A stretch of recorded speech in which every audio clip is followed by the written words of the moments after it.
ओम श्री नवदुर्गायै नमः।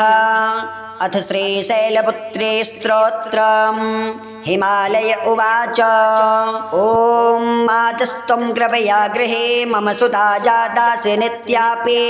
यद्भाग्यं मे बहुजन्मा जन्मजनितं मन्ये महत्पुण्यदम् दृष्टं रूपमिदं परात् परतरां मूर्तिं भवान्या अपि माहेशीं प्रतिदर्शयासु कृपया विश्वेषु तुभ्यं नमः। श्रीदेव्य उवाच ददामि चक्षुस्ते दिव्यं पश्य मे रूपमैश्वरं छिन्दिहृत्संशयं विद्धे सर्वदेवमयं पितः। श्रीमहादेव उवाच इत्युक्त्वा तं गिरिश्रेष्ठं दत्त्वा विज्ञानमुत्तमम् स्वरूपं दर्शयामास दिव्यं माहेश्वरं तदा शशिकोटिप्रभं चारो चन्द्रार्धकृतशेखरं त्रिशूलवरहस्तं च जटामण्डितमस्तकं भयानकं घोररूपं कालानलसहस्रभं पञ्चवक्त्रं त्रिनेत्रं च नागयज्ञोपवेतिनं द्वीपे चरमाम्बरधरं नागेन्द्रकृतभूषणम् एवं विलोक्य तद्रूपं विस्मितो हिमवान् पुनः प्रोवाच वचनं माता रूपमन्यत् प्रदर्शय तदा संहृत्य तद्रूपं दर्शयामास तत्क्षणात् रूपमन्यन् मुनिश्रेष्ठ विश्वरूपा सनातने शरश्चन्द्रनिभं चारो मुकुटोज्ज्वलमस्तकं शङ्खचक्रगदा पद्मा हस्तं नेत्रत्रयोज्ज्वलं दिव्यमालाम्बरधरं दिव्या गन्धानुलेपनं योगेन्द्रवृन्दसंवद्यं सुचारुचरणाम्बुजं सर्वतः पाणिपादं च सर्वतोक्षे शिरोमुखं दृष्ट्वा तदेतत्परमं रूपं सा हिमवान् पुनः प्रणम्य तनयां प्राह विस्मयोत्फुल्ललोचनः। हिमालय उवाच मातस्तवेदं परमं रूपमैश्वरमुत्तमं विस्मितोऽस्मि समालोक्य रूपमन्यत् प्रदर्शय त्वं यस्य सोऽहस्रोच्चो हि धन्यश्च परमेश्वरे अनुग्रहेणेष्व मातरमां कृपया त्वां नमो नमः। श्रीमहादेव उवाच इत्युक्ता सा तदा पित्रा शैलराजेन पार्वती तद्रूपमपि संहृत्य दिव्यं रूपं समादधे नीलोत्पलदलश्यामं वनमाला विभूषितं शङ्खचक्रगदा पद्मामभिव्यक्तं चतुर्भुजम् एवं विलोक्य तद्रूपं शैलानामधिपस्ततः कृताञ्जलिपुटः स्थित्वा हर्षेण महतायुधः स्तोत्रेणानेन तां देवीं तुष्टाव परमेश्वरीं सर्वदेवमयीमाद्यां ब्रह्मविष्णु शिवात्मिकां। हिमालय उवाच मातः सर्वमयी प्रसीद परमे विश्वेषु विश्वश्रये त्वं सर्वं न हि किञ्चिदस्ति भुवने तत्त्वं त्वदन्यक्षिवे त्वं विष्णुर्गिरिशस्त्वमेव नितरां धातासि शक्तिः परा किं वण्यं चरितं त्वाचिन्तचरिते ब्रह्माद्यगम्यं मया त्वं स्वाहाखिलदेवतृप्तिजननी विश्वेषु त्वं वै स्वधा पितॄणामपि तृप्तिकारणमसि त्वं देवदेवात्मिका हव्यं कव्यमपि त्वमेव नियमो यज्ञस्तपो दक्षिणां त्वं स्वर्गादिफलं समस्तफलदे देवेशि तुभ्यं नमः। उद्यत् सूर्यसहस्रभां मम गृहे जातां स्वयं लीलया देवीमष्टभुजां विशालनयनां बालेन्दुमौलिं शिवाम् उद्दत्कोटिशशाङ्ककान्तिनयनां बालां त्रिनेत्रां परां भक्त्या त्वां प्रणमामि विश्वजननी देवी प्रसीदाम्बिके रूपं ते रजतान्द्रिकान्तिविमलं नागेन्द्रभूषोज्ज्वलं घोरं पञ्चमुखाम्बुजत्रिनयनैरिमैः समुद्भासितं चन्द्रार्धाङ्कितमस्तकं धृतजटाजूटं शरण्ये शिवे भक्त्याहं प्रणमामि विश्वजननी त्वां त्वं प्रसीदाम्बिके रूपं ते शारदचन्द्रकोटिसदृशं दिव्याम्बरं शोभनं दिव्यैराभरणैर्विराजितमलं कान्त्या जगन्मोहनं दिव्यैर्बाहो चतुष्टयैर्युतमहं वन्दे शिवे भक्तितः पादाब्जं जनने प्रसीद निखिला ब्रह्मादिदेवस्तु ते रूपं ते नवनीरद्युतिरुचिभुल्लाब्जनेत्रोज्ज्वलं कान्त्या विश्वविमोहनं स्मितमुखं रत्नाङ्गदैरभूषितं बिभ्राजितवन्मालया विलसितो रस्कं जगत्तारिणे भक्त्याहं प्रणतोऽस्मि देवि कृपया दुर्गे प्रसीदाम्बिके मातः कः परिवर्णितुं तव गुणं रूपं च विश्वात्मकं सक्तो देवी जगत्त्रये बहुगुणैर्देवोऽथवा मानुषः तद किं स्वल्पमतिब्रवीम करुणां कृत्वा स्वकीयैर्गुणिनो मां मोहाय मायया परमया विश्वेषु तुभ्यं नमः अद्य मे सबलं जन्म तवश्च सबलं मम यत्त्वं त्रिजगतां माता मतपुत्रे त्वमुपागतां धन्योऽहं कृतकृत्योऽहं मातस्त्वा निजलीलया नित्यापि मदग्रहे जाता पुत्रे भावेन वै यतः पुत्रे भावेन वै यतः ॐ मातस्त्वं कृपया गृहे मम सुता जातासि नित्यापि यद्भाग्यं मे बहुजन्म जन्म जनितं मन्ये महत्पुण्यदं दृष्टिं रूपमिदं परात्परतरां मूर्तिं भवान्या अपि माहेशीं प्रति दर्शयासु कृपया विश्वेषु तुभ्यं नमः श्रीदेव्य उवाच ददामि चक्षुस्ते दिव्यं पश्य मे रूपमैश्वरं छिन्दिहृदसंशयं विद्धे सर्वदेवमयं पितः श्रीमहादेव उवाच इत्युक्त्वा तं गिरिश्रेष्ठं दत्त्वा विज्ञानमुत्तमं स्वरूपं दर्शयामास दिव्यं माहेश्वरं तदा शशिकोटिप्रभं चारो चन्द्रार्धकृतशेखरं त्रिशूलवरहस्तं च जटामण्डितमस्तकं भयानकं घोररूपं कालानलसहस्रभं पञ्चवक्त्रं त्रिनेत्रं च नागयज्ञोपवेतिनं द्विपिचरमाम्बरधरं नागेन्द्रकृतभूषणम् एवं विलोक्य तद्रूपं विस्मितो हिमवान् पुनः प्रोवाच वचनं माता रूपमन्यत्प्रदर्शय ततः संहृत्य तद्रूपं दर्शयामास तत्क्षणात् रूपमन्यन्मुनिश्रेष्ठां विश्वरूपा सनातने सरश्चन्द्रनिभं चारो मुकुटोज्ज्वलमस्तकं शङ्खचक्रगदा पद्मा हस्तं नेत्रत्रयोज्ज्वलं दिव्यमाल्याम्बरधरं दिव्यगन्धानुलेपनं योगेन्द्रवृन्दसंवद्यं सुचारोचरणाम्बुजं सर्वतः पाणिपादं च सर्वतोक्षे शिरोमुखं दृष्ट्वा तदेतत्परमं रूपं सा हिमवान् पुनः प्रणम्य तनयां प्राहां विस्मयोत्फुल्ललोचनः हिमालय उवाच मातस्तवेदं परमं रूपमैश्वरमुत्तमं विस्मितोऽस्मि समालोक्य रूपमन्यत्प्रदर्शया त्वं यस्य सोऽहरासोच्यो हि धन्यश्च परमेश्वरे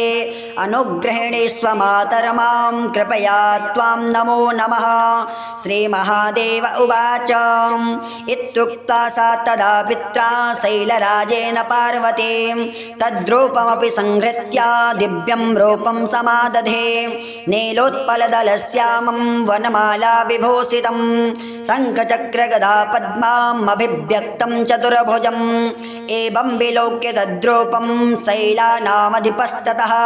कृताञ्जलिपुटः स्थित्वा हर्षेण महतायुतः स्तोत्रेणानेन तां देवीं तुष्टाव परमेश्वरीं सर्वदेवमयीमाद्यां ब्रह्मविष्णु शिवात्मिकां हिमालय उवाच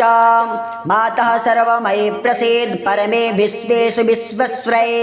त्वं सर्वं न हि किञ्चिदस्ति भुवने तत्त्वं त्वदन्यक्षिवे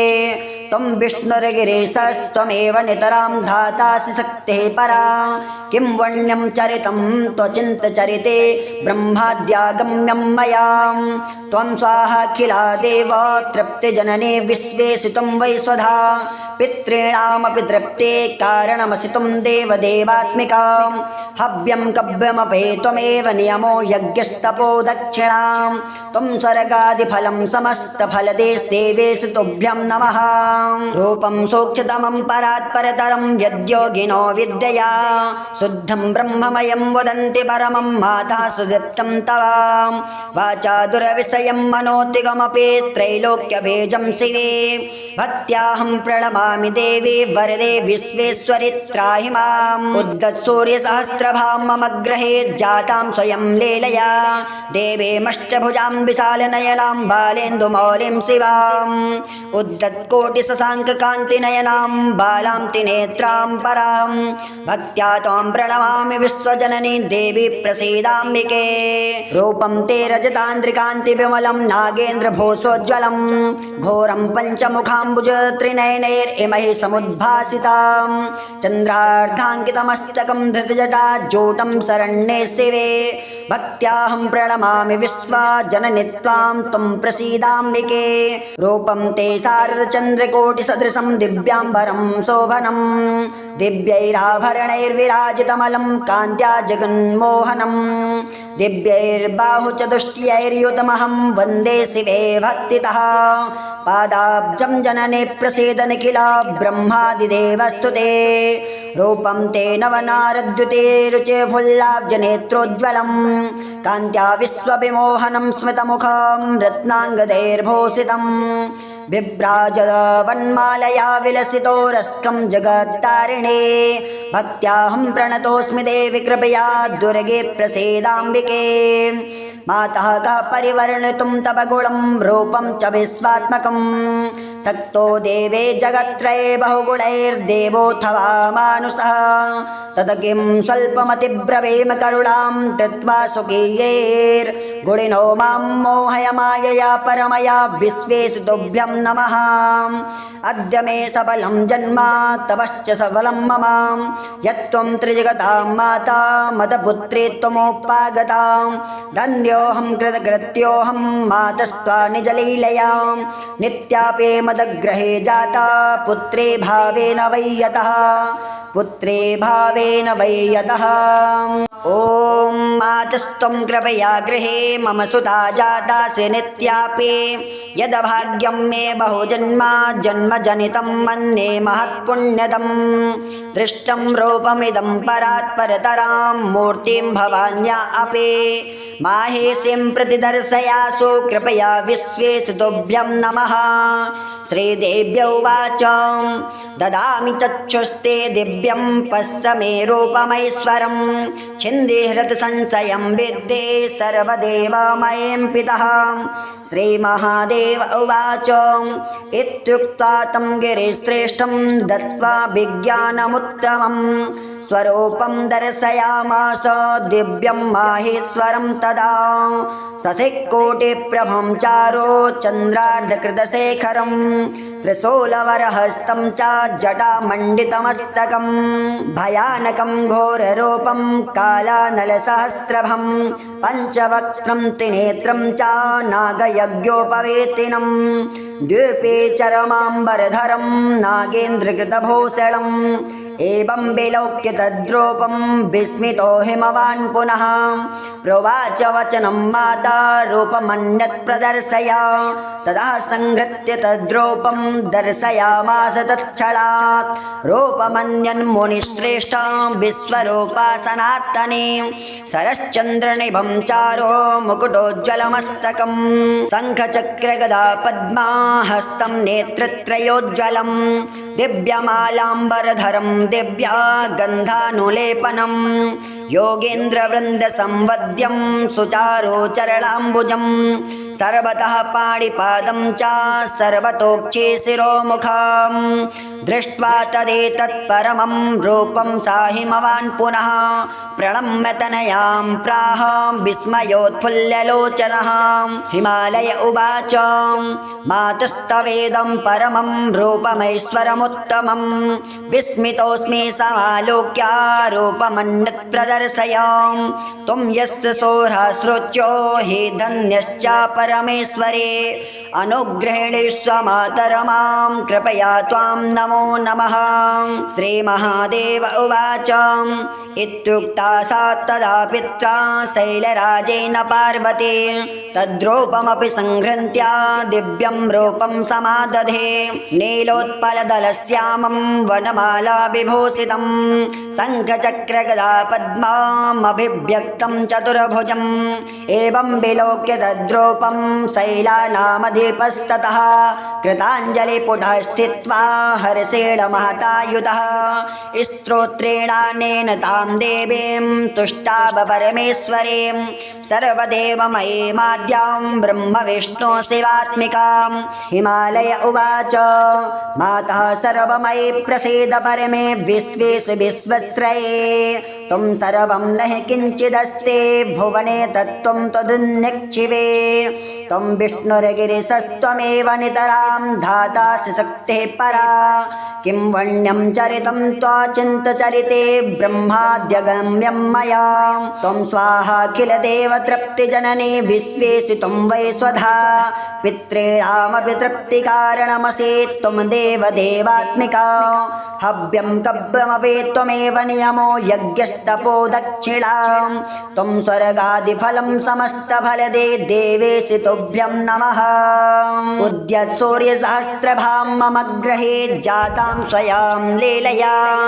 देवीमष्टभुजां विशालनयनां बालेन्दुमौलिं शिवाम् उद्धत्कोटिशशाङ्ककान्तिनयनां बालां त्रिनेत्रां परां भक्त्या त्वां प्रणमामि विश्वजननी देवी प्रसीदाम्बिके रूपं ते रजतान्द्रिकान्तिविमलं नागेन्द्रभूषोज्ज्वलं घोरं पञ्चमुखाम्बुजत्रिनयनैरिमैः समुद्भासितं चन्द्रार्धाङ्कितमस्तकं धृतजटाज्जोटं शरण्ये शिवे भक्त्याहं प्रणमामि विश्वजननी त्वां त्वं प्रसीदाम्बिके रूपं ते शारदचन्द्रकोटिसदृशं दिव्याम्बरं शोभनं दिव्यैराभरणैर्विराजितमलं कान्त्या जगन्मोहनं दिव्यैर्बाहो चतुष्टयैर्युतमहं वन्दे शिवे भक्तितः पादाब्जं जनने प्रसीद निखिला ब्रह्मादिदेवस्तु ते रूपं ते नवनीरद्युतिरुचिफुल्लाब्जनेत्रोज्ज्वलं कान्त्या विश्वविमोहनं स्मितमुखं रत्नाङ्गदैरभूषितं बिभ्राजितवन्मालया विरसितो रस्कं जगत्तारिणी भक्त्याहं प्रणतोऽस्मि देवि कृपया दुर्गे प्रसीदाम्बिके मातः कः परिवर्णितुं तव गुणं रूपं च विश्वात्मकं शक्तो देवी जगत्त्रये बहुगुणैर्देवोऽथवा मानुषः तद किं स्वल्पमतिब्रवीम करुणां कृत्वा स्वकीयैर्गुणिनो मां मोहाय मायया परमया विश्वेषु तुभ्यं नमः अद्य मे सबलं जन्म तवश्च सबलं मम यत्त्वं त्रिजगतां माता मतपुत्री त्वमुपागतां धन्योऽहं कृतकृत्योऽहं मातस्त्वा निजलीलया नित्यापि मदग्रहे जाता पुत्री भावेन वै यतः पुत्री भावेन वै यतः ॐ मातस्त्वं कृपया गृहे मम सुधा जातासि नित्यापि यद्भाग्यं मे बहुजन्म जन्म जनितं मन्ये महत्पुण्यदम् दृष्टिं रूपमिदं परात्परतरां मूर्तिं भवान्या अपि माहेशीं प्रति दर्शयासु कृपया विश्वेषु तुभ्यं नमः श्रीदेव्य उवाच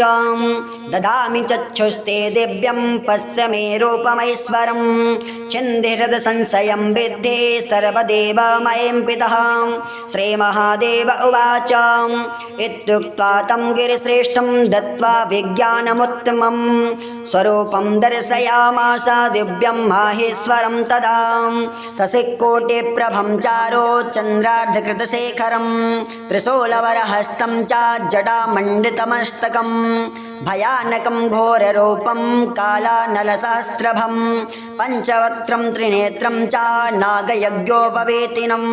द्विपिचरमाम्बरधरं नागेन्द्रकृतभूषणम्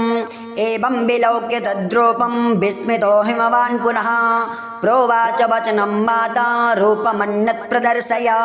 ततः संहृत्य तद्रूपं दर्शयामास तत्क्षणात् रूपमन्यन्मुनिश्रेष्ठा विश्वरूपा सनातने सरश्चन्द्रनिभं चारो मुकुटोज्ज्वलमस्तकं शङ्खचक्रगदा पद्मा हस्तं नेत्रत्रयोज्ज्वलं दिव्यमाल्याम्बरधरं दिव्यगन्धानुलेपनं योगेन्द्रवृन्दसंवद्यं सुचारोचरणाम्बुजं सर्वतः पाणिपादं च सर्वतोक्षे शिरोमुखं दृष्ट्वा तदेतत्परमं रूपं सा हिमवान् पुनः प्रलम्ब्यतनयां प्राह विस्मयोत्फुल्ललोचनः हिमालय उवाच मातस्तवेदं परमं रूपमैश्वरमुत्तमं विस्मितोऽस्मि समालोक्य रूपमन्यत् प्रदर्शय त्वं यस्य सोऽहृशोच्यो हि धन्यश्च परमेश्वरे अनुग्रहेणे स्वमातर्मां कृपया त्वां नमो नमः श्रीमहादेव उवाच इत्युक्ता सा तदा पित्रा शैलराजेन पार्वती तद्रूपमपि संहृत्य दिव्यं रूपं समादधे नीलोत्पलदलश्यामं वनमाला विभूषितं शङ्खचक्रगदा पद्मामभिव्यक्तं चतुर्भुजम् एवं विलोक्य तद्रूपं शैलानामधिपस्ततः कृताञ्जलिपुटः स्थित्वा हर्षेण महतायुतः स्तोत्रेणानेन तां देवीं तुष्टाव परमेश्वरीं सर्वदेवमयीमाद्यां ब्रह्म विष्णु शिवात्मिकां हिमालय उवाच मातः सर्वमयी प्रसीद परमे विश्वेषु विश्वस्वरे त्वं सर्वं न हि किञ्चिदस्ति भुवने तत्त्वं त्वदन्यक्षिवे त्वं विष्णुर्गिरीशस्त्वमेव नितरां धातासि शक्तिः परा किं वण्यं चरितं त्वचिन्तचरिते ब्रह्माद्यागम्यं मया त्वं स्वाहाखिला देव तृप्तिजनने विश्वेषु त्वं वै स्वधा पितॄणामपि तृप्ते कारणमसि त्वं देवदेवात्मिका हव्यं कव्यमपि त्वमेव नियमो यज्ञस्तपो दक्षिणां त्वं स्वर्गादिफलं समस्तफलदेशदेवेषु तुभ्यं नमः रूपं सूक्ष्मतमं परात्परतरं यद्योगिनो विद्यया शुद्धं ब्रह्ममयं वदन्ति परमं माता सुदीप्तं तव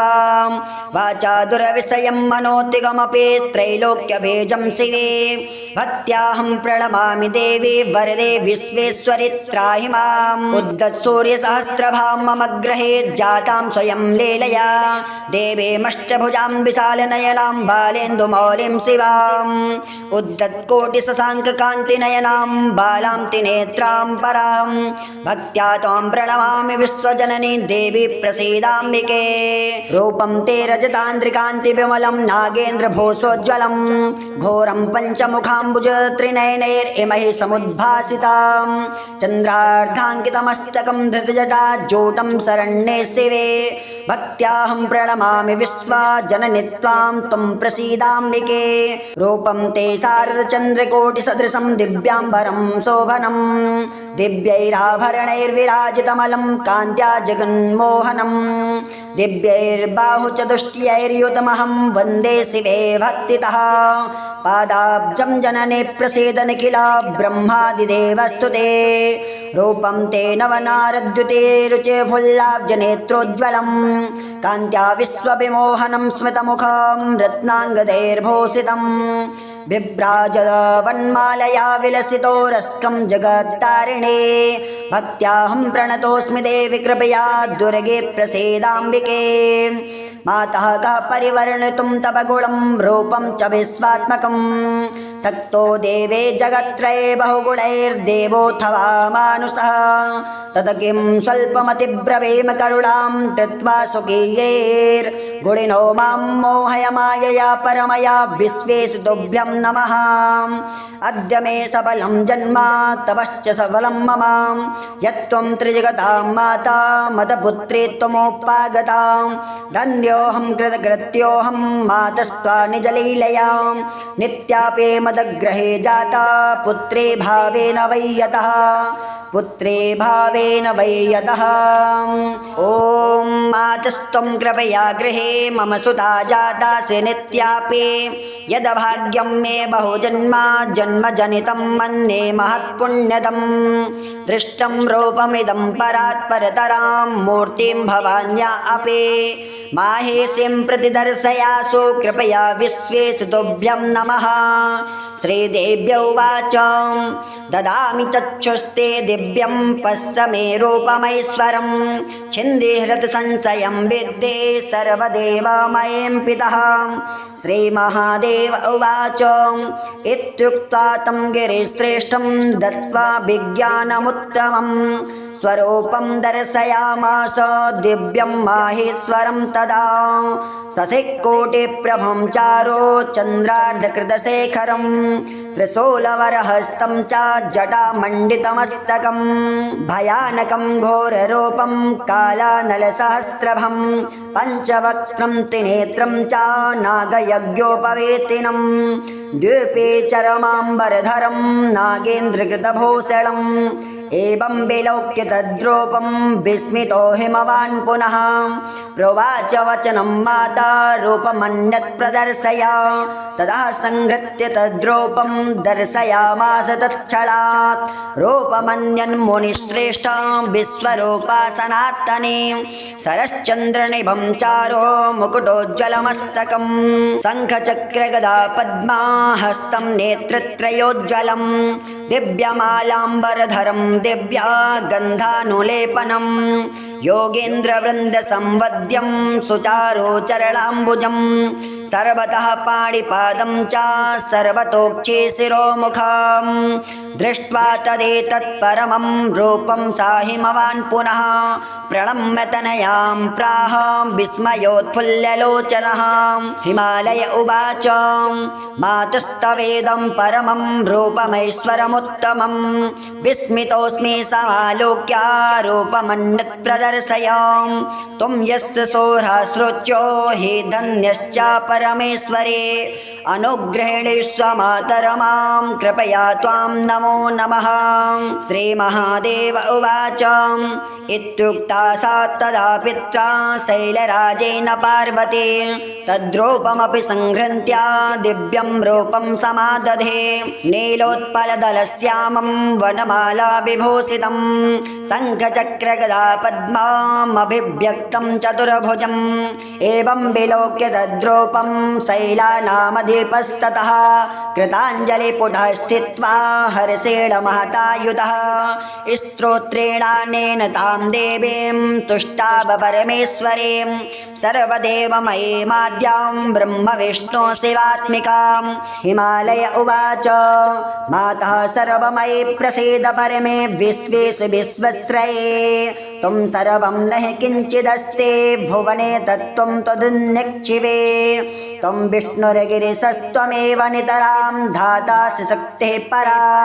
किं वण्यं चरितं त्वाचिन्तचरिते ब्रह्माद्यगम्यं मया त्वं स्वाहाखिलदेवतृप्तिजननी विश्वेशितुं वै स्वधा पितॄणामपि तृप्तिकारणमसि त्वं देवदेवात्मिका हव्यं कव्यमपि त्वमेव नियमो यज्ञस्तपो दक्षिणां त्वं स्वर्गादिफलं समस्तफलदे देवेशि तुभ्यं नमः उद्यत् सूर्यसहस्रभां मम गृहे जातां स्वयं लीलया देवीमष्टभुजां विशालनयनां बालेन्दुमौलिं शिवाम् उद्धत्कोटिशशाङ्ककान्तिनयनां बालां त्रिनेत्रां परां भक्त्या त्वां प्रणमामि विश्वजननी देवी प्रसीदाम्बिके रूपं ते रजतान्द्रिकान्तिविमलं नागेन्द्रभूषोज्ज्वलम् घोरं पञ्चमुखाम्बुजत्रिनयनैरिमैः समुद्भासितम् चन्द्रार्धाङ्कितमस्तकं धृतजटाज्जोटं शरण्ये शिवे भक्त्याहं प्रणमामि विश्वजननी त्वां त्वं प्रसीदाम्बिके रूपं ते शारदचन्द्रकोटिसदृशं दिव्याम्बरं शोभनं दिव्यैराभरणैर्विराजितमलं कान्त्या जगन्मोहनं दिव्यैर्बाहुचतुष्टयैर्युतमहं वन्दे शिवे भक्तितः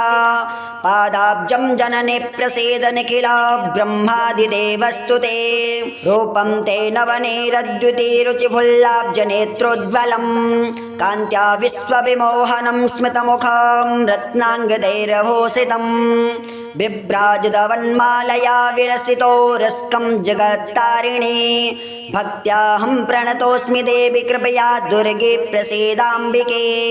मातः कः परिवर्णितुं तव गुणं रूपं च विश्वात्मकं सक्तो देवी जगत्त्रये बहुगुणैर्देवोऽथवा मानुषः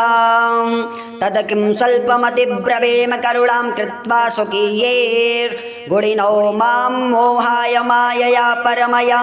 विश्वेषु तुभ्यं नमः अद्य मे सबलं जन्म तवश्च सबलं मम यत्त्वं त्रिजगतां माता मतपुत्रे त्वमुपागतां धन्योऽहं कृतकृत्योऽहं मातस्त्वा निजलीलया नित्यापि मदग्रहे जाता पुत्रे भावेन वै यतः पुत्रे भावेन वै यतः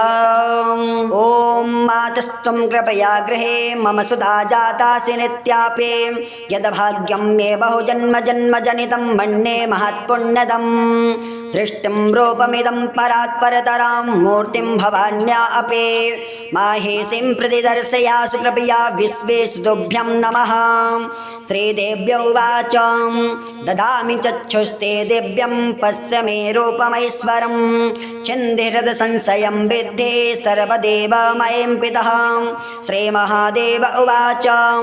इत्युक्त्वा तं गिरिश्रेष्ठं दत्त्वा विज्ञानमुत्तमं स्वरूपं दर्शयामास दिव्यं माहेश्वरं तदा शशिकोटिप्रभं चारो चन्द्रार्धकृतशेखरं त्रिशूलवरहस्तं च जटामण्डितमस्तकं भयानकं घोररूपं कालानलसहस्रभं पञ्चवक्त्रं त्रिनेत्रं च नागयज्ञोपवेतिनं द्विपिचरमाम्बरधरं नागेन्द्रकृतभूषणम् एवं विलोक्य तद्रूपं विस्मितो हिमवान् पुनः प्रोवाच वचनं माता रूपमन्यत् प्रदर्शय ततः संहृत्य तद्रूपं दर्शयामास तत्क्षणात् रूपमन्यन्मुनिश्रेष्ठां विश्वरूपा सनातने सरश्चन्द्रनिभं चारो मुकुटोज्ज्वलमस्तकं शङ्खचक्रगदा पद्मा हस्तं नेत्रत्रयोज्ज्वलं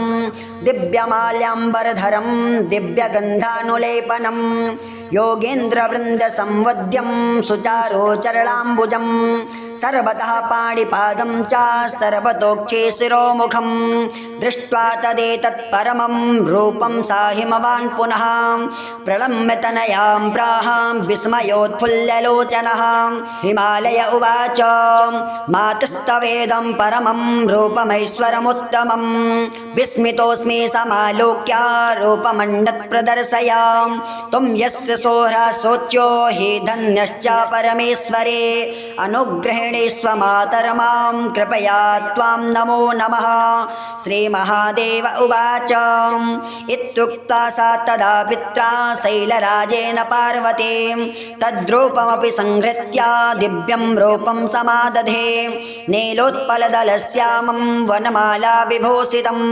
शङ्खचक्रगदा पद्मामभिव्यक्तं चतुर्भुजम् एवं विलोक्य तद्रूपं शैलानामधिपस्ततः कृताञ्जलिपुटः स्थित्वा हर्षेण महतायुतः स्तोत्रेणानेन तां देवीं तुष्टाव परमेश्वरीं सर्वदेवमयीमाद्यां ब्रह्मविष्णु शिवात्मिकां हिमालय उवाच मातः सर्वमयी प्रसीद परमे विश्वेषु विश्वस्वरे त्वं सर्वं न हि किञ्चिदस्ति भुवने तत्त्वं त्वदन्यक्षिवे त्वं विष्णुर्गिरीशस्त्वमेव नितरां धातासि शक्तिः परा किं वण्यं चरितं त्वचिन्तचरिते ब्रह्माद्यागम्यं मया त्वं स्वाहाखिला देव तृप्तिजनने विश्वेसि त्वं वै स्वधा पितॄणामपि तृप्ते कारणमसि त्वं देवदेवात्मिका हव्यं कव्यमपि त्वमेव नियमो यज्ञस्तपो दक्षिणां त्वं स्वर्गादिफलं समस्तफलदेस्तेवेषु तुभ्यं नमः रूपं सूक्ष्मतमं परात्परतरं यद्योगिनो विद्यया शुद्धं ब्रह्ममयं वदन्ति परमं माता सुदीप्तं तव वाचा दुरविषयं मनोतिगमपि त्रैलोक्यबीजं शिवे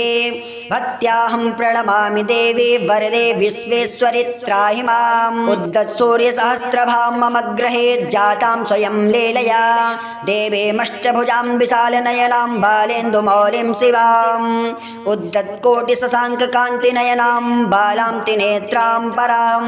भक्त्या त्वां प्रणमामि विश्वजननी देवी प्रसीदाम्बिके रूपं ते रजतान्द्रिकान्तिविमलं नागेन्द्रभूषोज्ज्वलं घोरं पञ्चमुखाम्बुज त्रिनयनैरिमैः समुद्भासितां चन्द्रार्धाङ्कितमस्तकं धृतजटाजूटं शरण्ये शिवे भक्त्याहं प्रणमामि विश्वजननि त्वां त्वं प्रसीदाम्बिके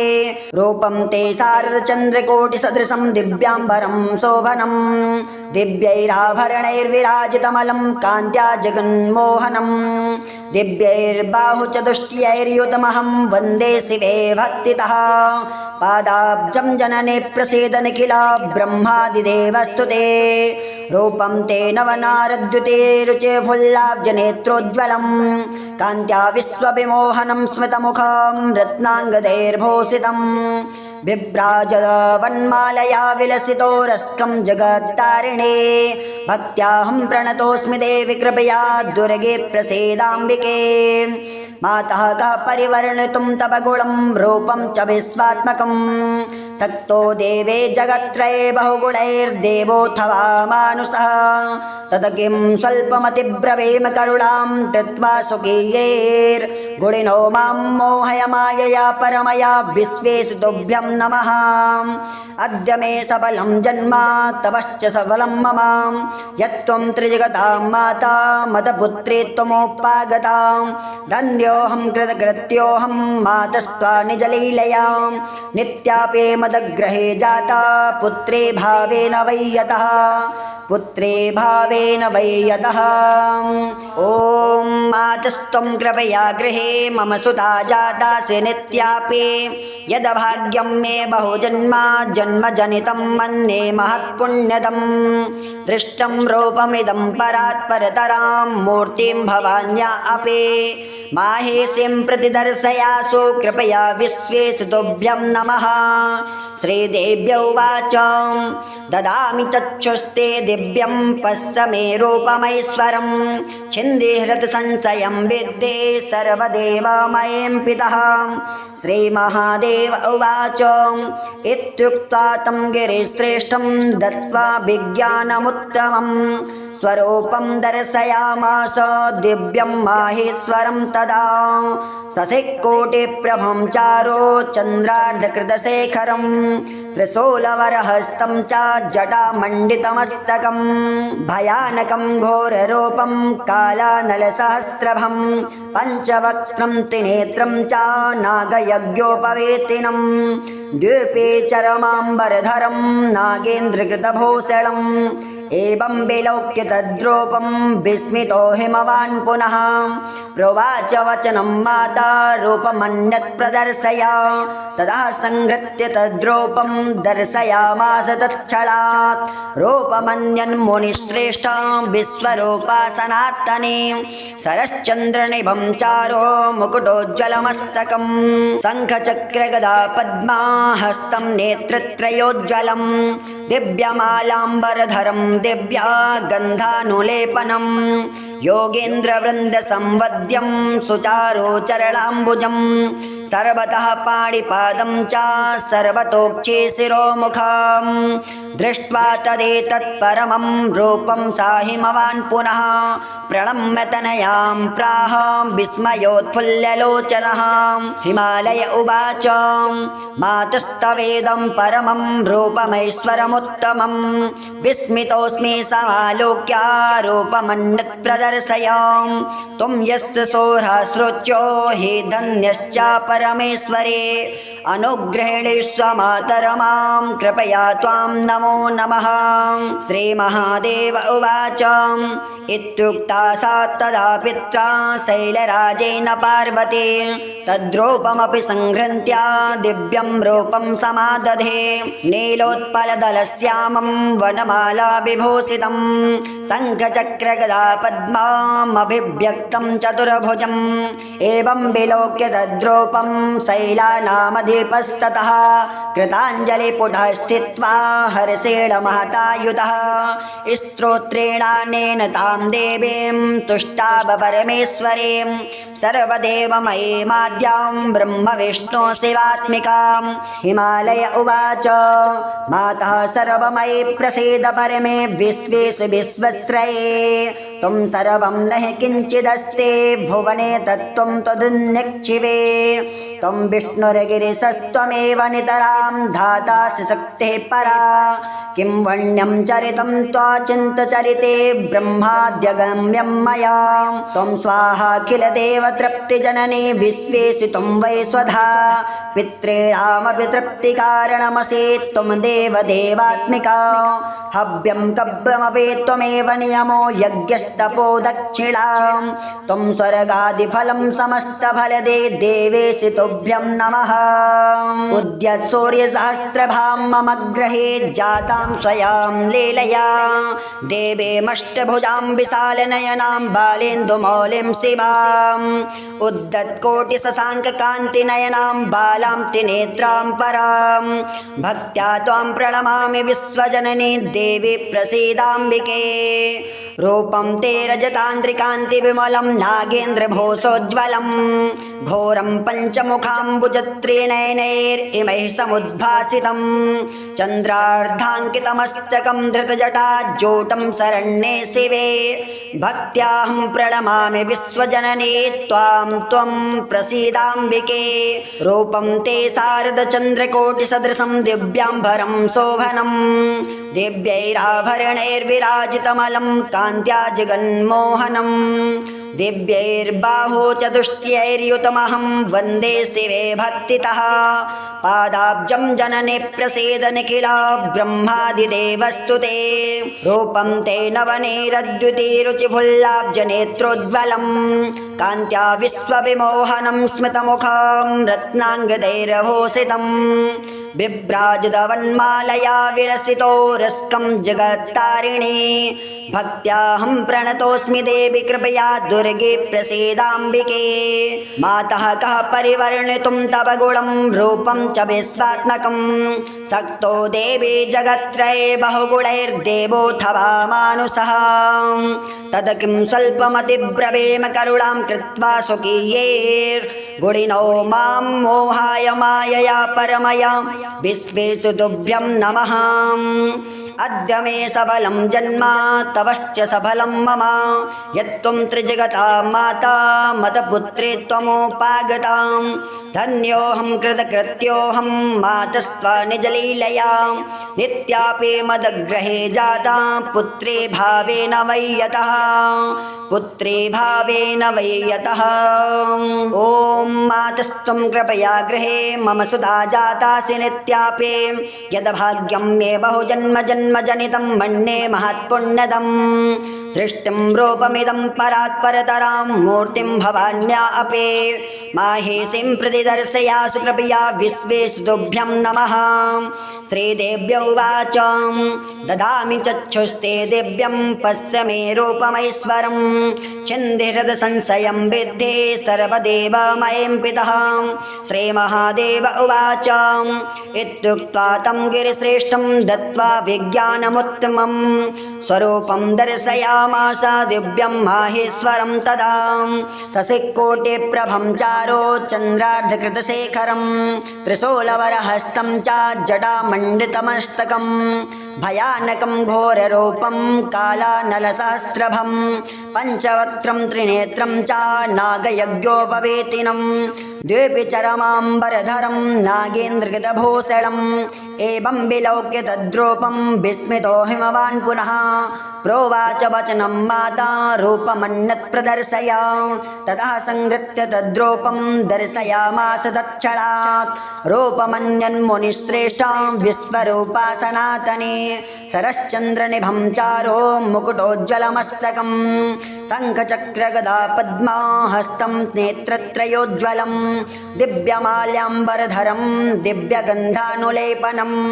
योगेन्द्रवृन्दसंवद्यं सुचारोचरणाम्बुजं सर्वतः पाणिपादं च सर्वतोक्षे शिरोमुखं दृष्ट्वा तदेतत्परमं रूपं सा हिमवान् पुनः प्रलम्ब्य तनयां प्राह विस्मयोत्फुल्ललोचनः हिमालय उवाच मातस्तवेदं परमं रूपमैश्वरमुत्तमं विस्मितोऽस्मि समालोक्य रूपमण्डत् प्रदर्शय त्वं यस्य सोऽहृशोच्यो हि धन्यश्च परमेश्वरे अनुग्रहेणे स्वमातर्मां कृपया त्वां नमो नमः। श्रीमहादेव उवाच इत्युक्ता सा तदा पित्रा शैलराजेन पार्वती तद्रूपमपि संहृत्य दिव्यं रूपं समादधे नीलोत्पलदलश्यामं वनमाला विभूषितं शङ्खचक्रगदा पद्माम् अभिव्यक्तं चतुर्भुजम् एवं विलोक्य तद्रूपं शैलानामधिपस्ततः कृताञ्जलिपुटः स्थित्वा हर्षेण महतायुतः स्तोत्रेणानेन तां देवीं तुष्टाव परमेश्वरीं सर्वदेवमयीमाद्यां ब्रह्म विष्णु शिवात्मिकां हिमालय उवाच मातः सर्वमयी प्रसीद परमे विश्वेषु विश्वस्वरे त्वं सर्वं न हि किञ्चिदस्ति भुवने तत्त्वं त्वदन्यक्षिवे त्वं विष्णुर्गिरीशस्त्वमेव नितरां धातासि शक्तिः परा किं वण्यं चरितं त्वचिन्तचरिते ब्रह्माद्यागम्यं मया त्वं स्वाहाखिला देव तृप्तिजननी विश्वेषु त्वं वै स्वधा पितॄणामपि तृप्ते कारणमसि त्वं देवदेवात्मिका हव्यं कव्यमपि त्वमेव नियमो यज्ञस्तपो दक्षिणां त्वं स्वर्गादिफलं समस्तफलदेस्तेवेषु तुभ्यं नमः रूपं सूक्ष्मतमं परात्परतरं यद्योगिनो विद्यया शुद्धं ब्रह्ममयं वदन्ति परमं माता सुदीप्तं तव वाचा दुरविषयं मनोतिगमपि त्रैलोक्यबीजं शिवे भक्त्याहं प्रणमामि देवी वरदे विश्वेश्वरि त्राहि माम् उद्धत्सूर्यसहस्रभां मम गृहे जातां स्वयं लीलया देवीमष्टभुजां विशालनयनां बालेन्दुमौलिं शिवाम् उद्धत्कोटिशशाङ्ककान्तिनयनां बालां त्रिनेत्रां परां भक्त्या त्वां प्रणमामि विश्वजननी देवी प्रसीदाम्बिके रूपं ते रजतान्द्रिकान्तिविमलं नागेन्द्रभूषोज्ज्वलं घोरं पञ्चमुखाम्बुज त्रिनयनैरिमैः समुद्भासितां चन्द्रार्धाङ्कितमस्तकं धृतजटाजूटं शरण्ये शिवे भक्त्याहं प्रणमामि विश्वजननि त्वां त्वं प्रसीदाम्बिके रूपं ते शारदचन्द्रकोटिसदृशं दिव्याम्बरं शोभनं दिव्यैराभरणैर्विराजितमलं कान्त्या जगन्मोहनं दिव्यैर्बाहुचतुष्टयैर्युतमहं वन्दे शिवे भक्तितः पादाब्जं जनने प्रसीदनिखिला ब्रह्मादिदेवस्तुते रूपं ते नवनारद्युते रुचिफुल्लाब्जनेत्रोज्ज्वलं कान्त्या विश्वविमोहनं स्मितमुखं रत्नाङ्गदैर्भूषितं बिभ्राजवन्मालया विलसितो रस्कं जगत्तारिणे भक्त्याहं प्रणतोऽस्मि देवि कृपया दुर्गे प्रसीदाम्बिके मातः कः परिवर्णितुं तव गुणं रूपं च विश्वात्मकं सक्तो देवे जगत्त्रये बहुगुणैर्देवोऽथवा मानुषः तत किं स्वल्पमतिब्रवीम करुणां कृत्वा स्वकीयैर् गुणिनो मां मोहय मायया परमया विश्वेश तुभ्यं नमः अद्य मे सबलं जन्म तपश्च सबलं मम यत्त्वं त्रिजगतां माता मतपुत्री त्वमुपागतां धन्योऽहं कृतकृत्योऽहं मातस्त्वा निजलीलया नित्यापि मदग्रहे जाता पुत्रे भावेन वै यतः पुत्रे भावेन वै यतः इति श्री शैलपुत्रे स्तोत्रम्। ॐ श्री दुर्गायै नमः।